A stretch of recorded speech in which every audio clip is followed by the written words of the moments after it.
Çömlek köylü Kara Emin Pehlivan, Bulgaristan'ın Filibe iline bağlı Çöp köyünde 1882 yılında doğdu.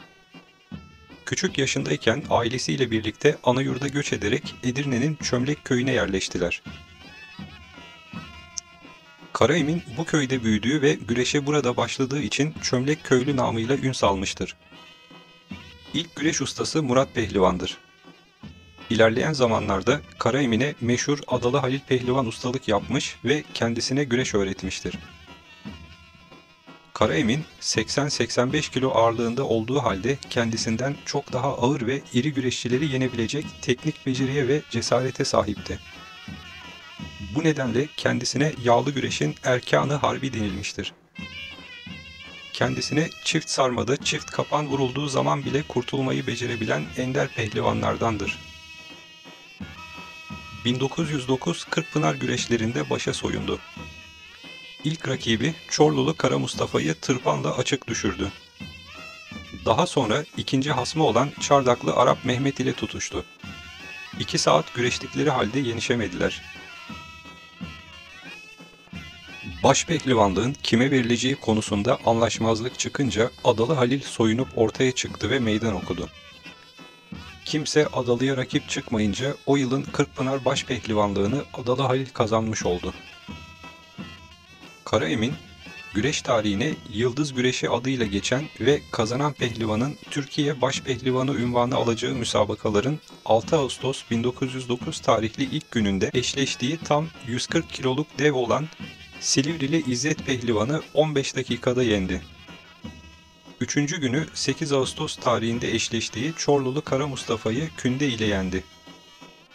Baba Nakkaşlı Eyüp Pehlivan ile yaptığı müsabakayı da kazanarak finale kaldı. Final müsabakasında Kızılcıklı Mahmut Pehlivan ile karşılaştı. Kızılcıklı Mahmut ile Kara Emin güreşini izlemeye gelenler arasında Avrupalı menajerler de bulunuyordu.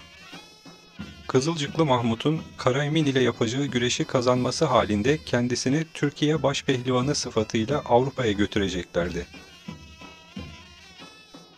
Bu durumu haber alan Kara Emin Pehlivan, kendisinden daha genç olan Kızılcıklı Mahmut'un Avrupa'ya güreşmeye gitmesinde kolaylık sağlamak amacıyla güreşin başlamasından 15 dakika sonra güreşten çekildi. Böylece Türkiye Başpehlivanı unvanını kazanan Kızılcıklı Mahmut Pehlivan'a Avrupa yolu açılmış oldu.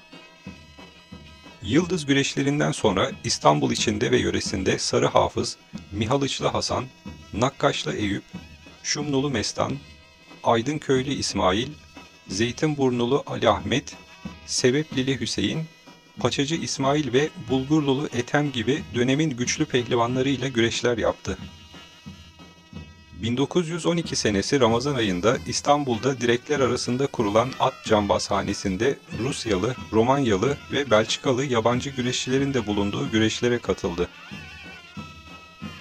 1913 senesi Ramazan ayında direkler arasındaki güreşlerde 110 kiloluk Neşet Pehlivan'la güreşirken Neşet Pehlivan güreşi Emin'e bıraktı.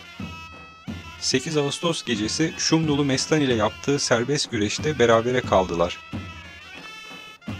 1914 yılında başlayan 1. Dünya Savaşı'nda askere alınarak Şark cephesine gönderildi.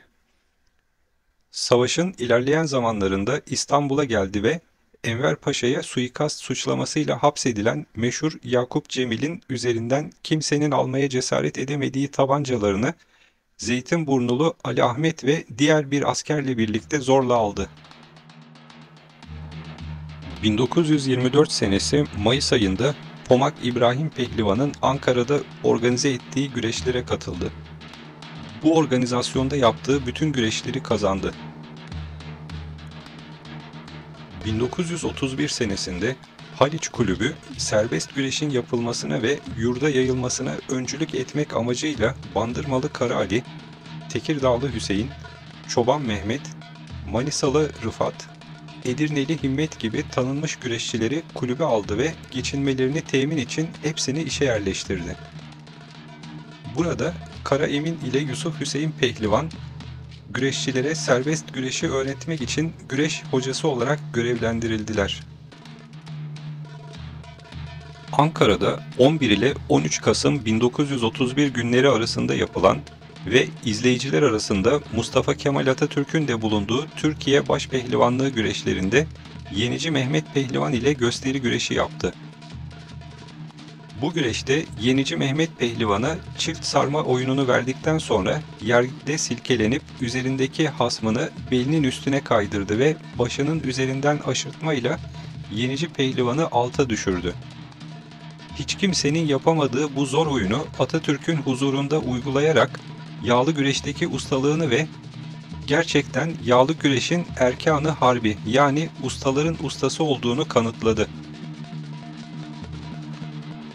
5 Haziran 1936 tarihinde Kırklareli'nde yapılan ve Tekirdağlı Hüseyin Pehlivan'ın başı kazandığı güreşlerde Karaemin ile Büyük Mandıra Köylü Ahmet Pehlivan beraber gösteri güreşi yaptılar.